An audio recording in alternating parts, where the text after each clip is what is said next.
Welcome to the Sutliffian Report. I have Clare Lopez with me, the founder and president of Lopez Liberty LLC, with a mission to educate Americans to the national security threat from the Islamic movement, the Muslim Brotherhood, and its collaborators among the ranks of Marxist communists in this country.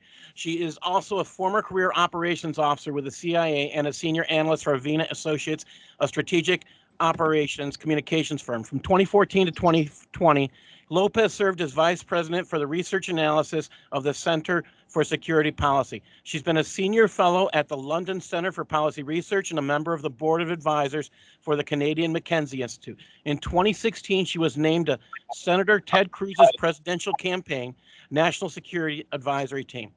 Lopez provides her expertise as an instructor on Iran, Hezbollah, and the Red-Green Axis for understanding the threat, which is a national training program for federal, state, and local agencies, and the private sector on the global Islamic movement and jihadi networks. Clare, thank you for joining us. I want to say I'm amazed when I read your affidavit. I kind of had, I thought I knew something. Your affidavit kind of blew my mind. It begins by summarizing who Hezbollah is. Can you tell us how Hezbollah was involved with Al-Qaeda? Sure. So you are referring to a legal case called the Havlish case, for which I was an expert witness from the period of time 2009 until 2011. Just in a nutshell, that legal case pursued an investigation into the Iranian regime and Hezbollah involvement with Al-Qaeda in the attacks of 9/11. In late December 2011, Judge George Daniels, who had the case, Southern District of New York, Manhattan, ruled from the bench that Iran and Hezbollah were co-responsible with Al-Qaeda for the 9/11 attacks. You may read the case documents at Iran911case.com. The affidavit that I co-wrote with my friend and colleague, Dr. Bruce Teft, is exhibit number 6. That is the history of the Iran-Hezbollah Al-Qaeda relationship. So back to Hezbollah. After the 1979 revolution in Iran, the regime under Ayatollah Khomeini immediately turned to exporting the revolution. They tried in Iraq. By the way, that's why Saddam Hussein invaded Iran, because Iran was threatening to turn the 60% Shiite population of Iraq against Saddam Hussein and topple the government.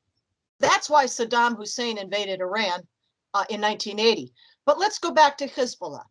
So there were already familial links among the clerical families, Shiite all, of Iran and of Lebanon by marriage and other ties. And so Iran immediately began to establish a proxy jihad terror force in Lebanon. And by the early 1980s, that organization coalesced and became known as Hezbollah. By the way, pronounce it Hezbollah, because Hizb in Arabic means party, Allah means God, party of God. If you don't pronounce it that way, you don't get the meaning. Hezbollah. Thank you. The new organization immediately began to turn to terrorist pursuits. Of course, we had the 1983 bombing of the U.S. Marine Corps barracks, our embassy, and also the French there. Fast forward to 1990. The war in Afghanistan to oust the Soviet Red Army is now over. The Red Army has fled Afghanistan. And those fighters that had come from other places began to drift back to their home countries. Well, Osama bin Laden, who, by the way, was never a fighter, he was a financier. He bought things like pickup trucks and financed housing for the jihadis going to and from. But he had attracted a network of followers, which was not yet Al-Qaeda, by the way, but around him, and he wanted to go back home to Saudi Arabia at a time when Saddam Hussein was threatening Saudi Arabia, and he offered the services of his fighters. But the Saudi government, the Saudi leadership is a little more savvy than that. They wanted no part of Osama bin Laden or his fighters. And they said, no, you're not coming back here. And so bin Laden, and ultimately also Ayman al-Zawahiri, then number 2, now number 1, if he still is around, found safe haven with the Muslim Brotherhood regime of Umar al-Bashir in Sudan, in Khartoum. They went there. And very shortly after, they all decided they should hold what I've taken to calling a jihad jamboree. And so they invited all the jihadis of the world to Khartoum, PLO, PFLP, Hezbollah, of course, and the top leadership of the Iranian regime, the Islamic Republic of Iran. The president, Ali Akbar Hashemi Rafsanjani, came to Khartoum. The intel chief, Ali Falahian, came to Khartoum. The head of the IRGC, Mohsen Rezai, came to Khartoum, where they all mixed and mingled and came to an agreement that they would align with one another, Shiites and Sunnis, against the infidel, that is, against us. I mean, to this day, our members of national security, you can hear them say, Shiites and Sunnis won't work together. Well, they totally missed this meeting, needless to say. They completely missed that it ever happened. Major development in the Islamic Jihad world. They completely missed it. This has a lot to do with their cluelessness before 9/11. And at that meeting in Khartoum, the Osama bin Laden turns to the Iranian president, Rafsanjani, and says, hey, I really like what your Hezbollah boys do with big building suicide truck bomb explosions. Can you teach my guys how to do that? And Rafsanjani says, yes, of course. Imad Mughniya, a name that I'm sure is familiar, or at least I hope it's familiar to everybody listening, the top terror chieftain of Hezbollah for decades, until he met his demise in February of 2008 in Damascus and went off to find out whether there really were 72 virgins, or maybe they were grapes. We're not sure, depending on the translation. And so Imad Mughniya set up training camps for the Al-Qaeda guys in Sudan, also in Lebanon, also in Iran, maybe other places too, and began training them how to do suicide big building bombings. And so what followed, excuse me, what followed in 1996 was Khobar Towers. In 1998, the embassy, U.S. embassy bombings in Nairobi and Dar es Salaam. In October of 2000, although not a truck vehicle, but a waterborne boat vehicle, suicide bombing against the USS Cole in port in Yemen. And then, of course, finally 9/11. Now, what I've just told you comes from my research 10, 12 years ago as an expert witness in the Havlish case. Everything I just told you is completely open source, as is my affidavit, which is footnoted to a fare thee well. You don't need classified information. You don't need little black boxes. All you need to do is, there's this thing, it's called the internet. Took a long time to write that, together with Bruce Teft, but we finished. Submitted it to the judge, as I said, in May of 2011. He ruled in December, Iran and Al-Qaeda, Iran and Hezbollah co-responsible with Al-Qaeda for the attacks of 9/11. Well, you would have expected this would be a bombshell, but no, the Obama administration at the time, and of course, the obedient media, collaborated to squash the entire story. And one can speculate perhaps why. The Obama administration in 2011 had not yet begun the secret negotiations behind the scene with then Senate Foreign Relations Committee Chairman John Kerry, who I think it's either late 2012, maybe early 2013, would begin those secret negotiations with the mullahs in Oman. But certainly by 2011, the Obama administration was thinking about all this and how they wanted, to grovel and crawl on their hands and knees before the Iranian regime. And they certainly didn't want information like this stirring things up at a time like that. But I'll tell you what has set me back is that no president since then, to include Donald Trump, and obviously whatever that is that's occupying the White House these days, has said a word. Even now at again the 20th year commemoration tomorrow of the 9/11 attacks, not a single word about the Iranian and Hezbollah involvement. And that really does set me back. I'm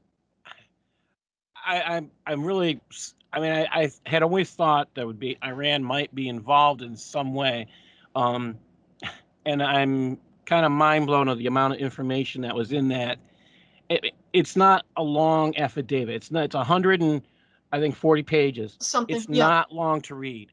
And it is power packed with information that is, again, open source. Wow. One of the things that surprised me in there is you state in there, or both of you state in there that the affidavit states that one branch of al-Qaeda's core leadership had been in Iran since 2001. Could you explain a little bit more about that? And I'm just curious if that's true today. Yes, it remains true to this day. So what happened after 9/11, of course, NATO rallied to the United States. We went in together to Afghanistan to oust al-Qaeda, to oust the Taliban from power. That was accomplished rather rapidly in a matter of weeks. The battles of Tora Bora kind of finished it all. And al-Qaeda split. Now, obviously, this was planned way, way, way ahead of time. They knew exactly what would happen after they hit the United States on the homeland. They knew that they would be invaded. They knew that they would lose power. And they had already, at least a year to 2 years in advance, planned their escape routes. So they split. One of the Shura councils, as you would call it, went to the cities of Pakistan, in particular Quetta. That's Ayman al-Zawahiri in particular went there. Others went and hid out in the mountainous region between Afghanistan and Pakistan. But the third bunch, excuse me, the third Shura group, if you will, of al-Qaeda went to Iran. Now, that escape route had been planned, as I said, way ahead of time. And one of the Taliban warlords, named Gulbuddin Hekmatyar, who is coming back into the fore once again today, he'd been on the outs with the Taliban, and he had left Afghanistan in the 1990s and went to Iran. But it turned out to be very convenient because he was the liaison between the Taliban, between al-Qaeda, and the Iranian regime, the IRGC, Islamic Revolutionary Guard Corps, Quds Force, and the intelligence services. And he helped prepare that escape route. How do we know this? We know this because a very prominent, well-respected British journalist, and maybe you remember better than I do, Paul, I think it might have been Con Coghlan. But if I'm mistaken about that, I apologize. But in any case, a well-known and well-respected British journalist got an interview with bin Laden. And bin Laden told him the story of how they escaped into Iran. Now, here's the part that kind of galls, I think. Well, for me anyway. The US government, that is the administration of President George W. Bush, the Saudis, Al-Qaeda, and Iran made an agreement among themselves that bin Laden and his fighters and families would be in Iran. Now, to put the most charitable spin on that, we might say, well, they thought bin Laden would be off the battlefield, or the combat, as it were, bottled up maybe, and not a threat as long as he was inside of Iran. Well, of course, that supposition, if such it was, fell apart rather quickly.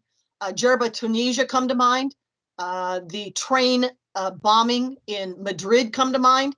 That's all Al-Qaeda out of Iran that planned those. Never mind the Via Railway plot of 2013-14 that planned to bomb the passenger train service that runs between New York and Toronto, Canada, and they were going to blow it up at the point it crossed the bridge over the Niagara River Gorge. Now, luckily, happily, that plot was foiled. But all of these were plots coming out of the Al-Qaeda branch inside of Iran. By the way, it was called the Khorasan unit. If you wonder where that name comes from, go back in history to the ancient Persian Empire that stretched from today's Iran over what is today a border into Afghanistan. And that was Khorasan province. That's where the name comes from. By the way, I should mention quickly, one other escape route was used by Abu Musab al-Zarqawi. Remember that name? Yes. He was at those final battles in Afghanistan, fled overland, and he fled through Iran, where it seems he may have gotten some medical treatment for injuries. And then he winds up in Iraq, in the Suleimania area, north of Baghdad, where Saddam Hussein just, says, okay, you can stay there. Another reason why Saddam Hussein really needed to go. But that's another escape route that was planned years ahead of time, at least a couple years.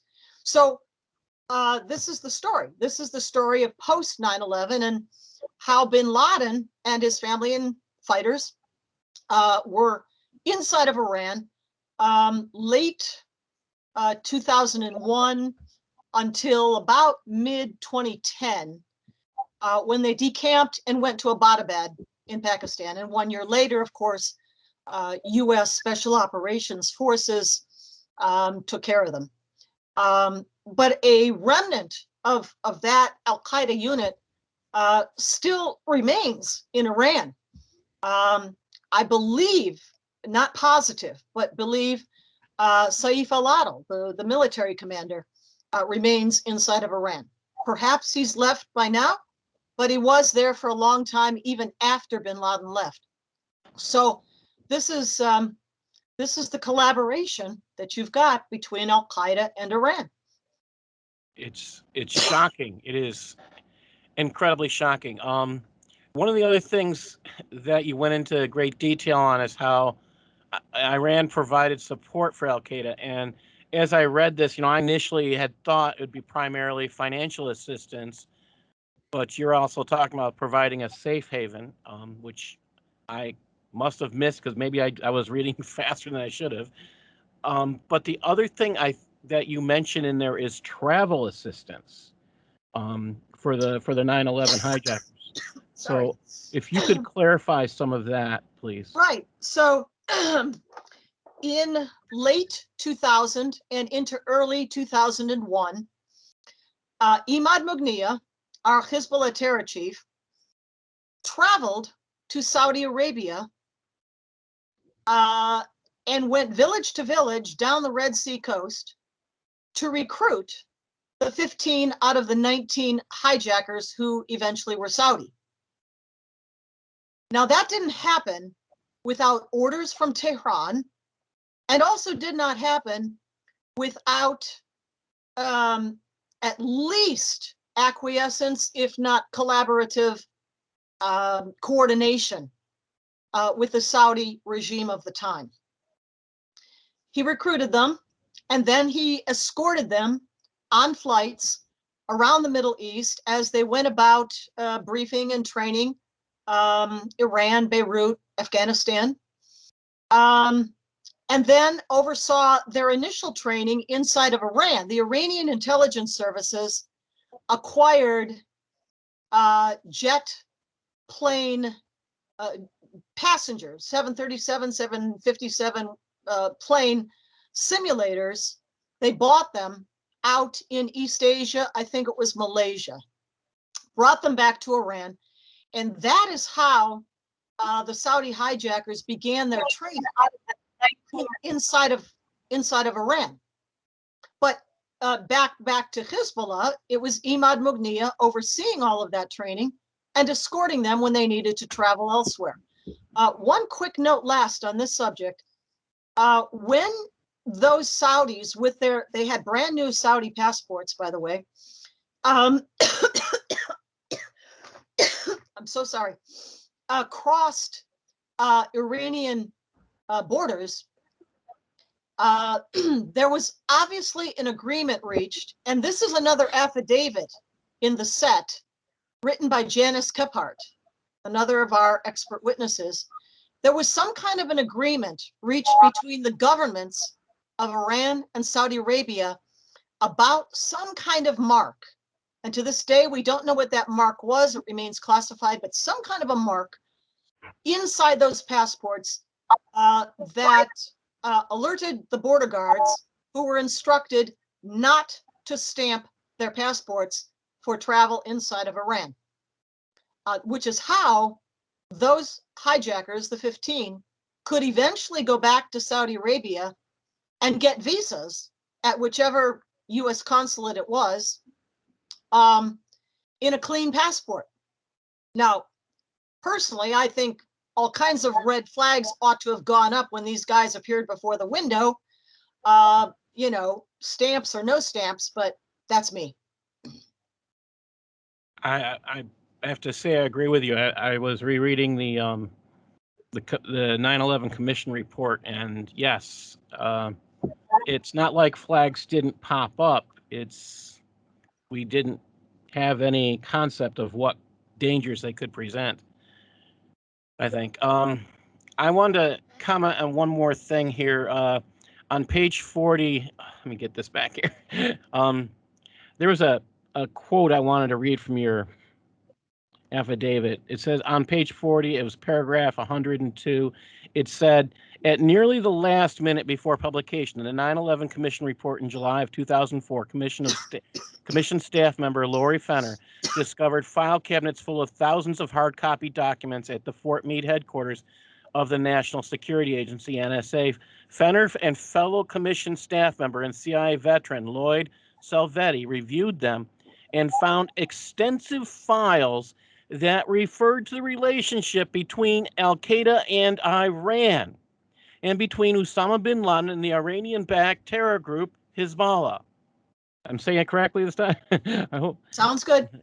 All right. The late discovery on the eve of publication explains the brief description in the 9/11 Commission report of the material support provided to Al-Qaeda by Iran.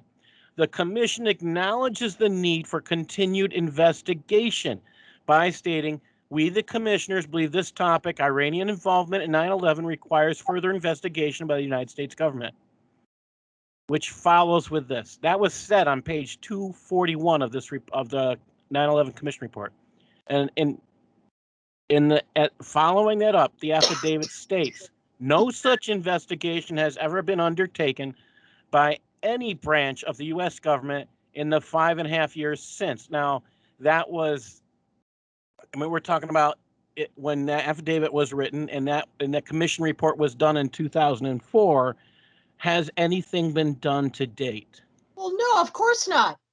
There is not a single person in senior U.S. leadership that has the knowledge, first of all, which I suspect the Donald Trump administration did not have.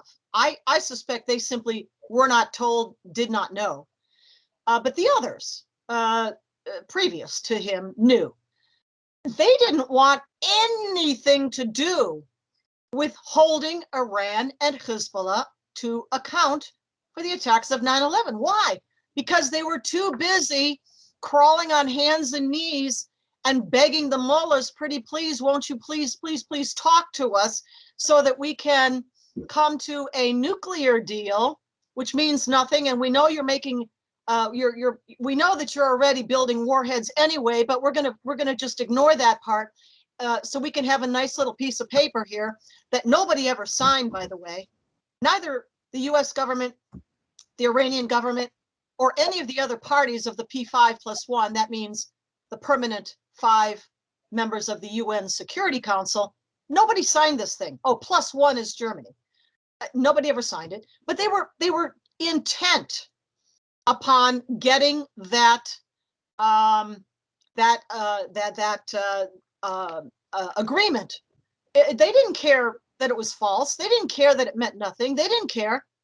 Now again, to give credit to President Trump, he absolutely took a much harder line against the Islamic regime of Iran than either of his 2 predecessors or the current occupant of the White House is doing, to his credit. But he didn't have enough time to complete what he had in mind to bring that regime to account. But I still say, I don't think that President Trump ever knew about this legal case or obviously this affidavit. So, you know, it remains to this day that no national security leader, and I mean, you know, Secretary of State, Secretary of Defense, Chairman of the Joint Chiefs, National Security Advisor, not a one since 2011 when our report came out and the judge ruled in our favor. And also, by the way, since then imposed huge financial penalties against Iran, which will never be paid. But none of those senior figures has ever spoken a word about this. I don't know if they know or not. I doubt they would care if they did know, but they may not know.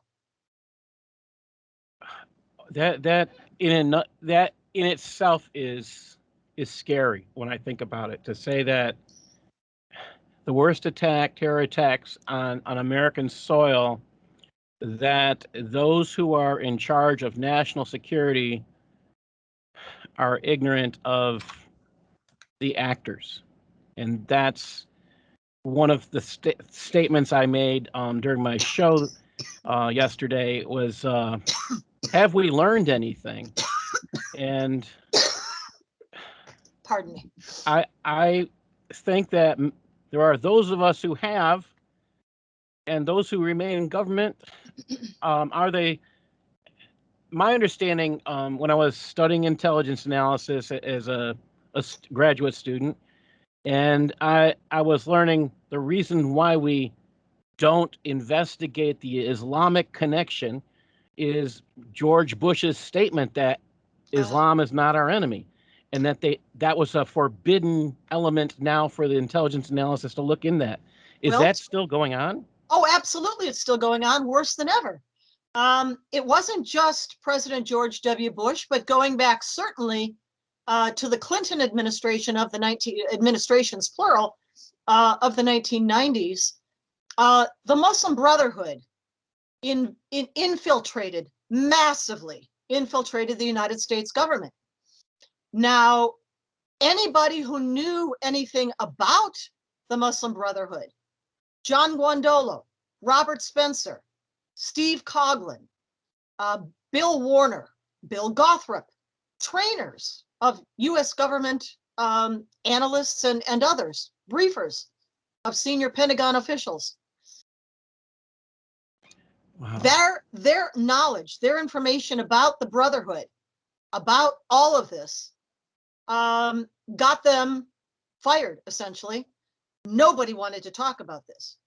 Nobody. And so by the time President Bush comes along, and your listeners, your viewers, Paul, might recall, I think a pretty well publicized photo of President Bush at the great big Islamic mosque of Upper Northwest Washington, D.C., where he intones Islam is a religion of peace. This is barely days after 9/11. Yeah. He is surrounded in the photo, and most people may not recognize who those people are, but he is completely surrounded all around him by brotherhood. Yes, I've 3 seen that. inches off his left shoulder is Nihad Awad. Nihad Awad is, to this day, the executive director of CARE, Council on American Islamic Relations, which is the Hamas branch in the United States. He hadn't a chance. Bush didn't have a chance. He was completely surrounded and co-opted by the Brotherhood.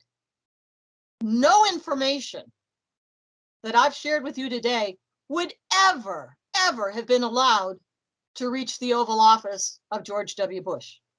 Now, the Obama administration, of course, knows plenty of this, but they were batting for the other team. And I think, as I've said, that the Trump administration very likely was never briefed on any of this. I think they probably do not know about this. And in particular, because the Havlish case, the judge's ruling, our affidavits, all of that was squashed. It was completely deep-sixed by the media, as well as by successive senior administration officials. Mind-numbing. It's totally mind-numbing. Claire, I want to say thank you for joining us. Please tell everyone how they can continue to follow your work and help support your continual patriotism. Thank you. Thank you very much for having me. Well, I do not have a website yet. It's in the works. It's coming.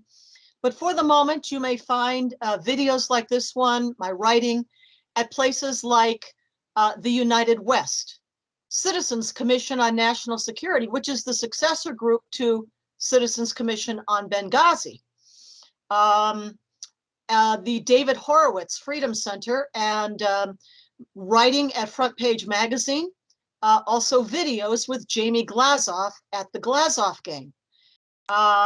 And very important, at American Truth Project with Barry Nussbaum. I just did a long form interview with him yesterday. American Truth Project. And if you would like to receive text messages, alerts about my interviews with Barry and with American Truth Project, you may enter my last name, Lopez, all caps, Lopez. Enter that in your cell phone, text to 88202, and you will get notification. Promise we won't overwhelm you, bombard you. Every other week or so, something like that, to notify you of my American Truth Project videos and interviews. So those are the main places right now where you can find my work. Thank you, Claire. God bless you. Thank you very, very much. Thank you, Paul, very much. Thanks for having me. All right.